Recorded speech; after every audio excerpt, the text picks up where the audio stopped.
Students, আজকের ক্লাসে আমরা ইন্ডাস্ট্রিয়াল ব্যাংক সম্পর্কে আলোচনা করব। কি হয় এটা?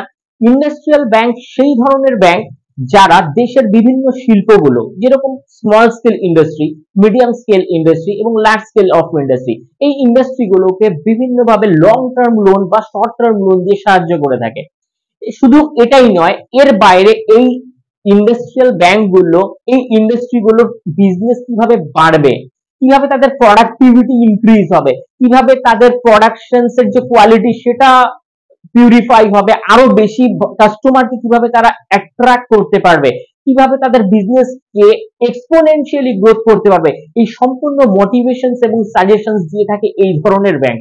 আচ্ছা, আইএফসি এটার এক্সাম্পলস, মানে ইন্ডিয়ান ফাইন্যান্স কর্পোরেশন সাধারণত মডারেট যে স্কেল বিজনেস আছে বা স্মল স্কেল বিজনেস আছে তাদের সেই শিল্পগুলোকে এই সংস্থা অর্থ সাহায্য করে থাকে। আচ্ছা, কিছু কিছু ক্ষেত্রে যদি লার্জ স্কেল বিজনেস হয়, তাদের যদি লিস্টেড হয়, যেরকম এনএসই এবং বিএসসি তে, তো তাদের ডিবেঞ্চার এবং শেয়ারও কিনে থাকে।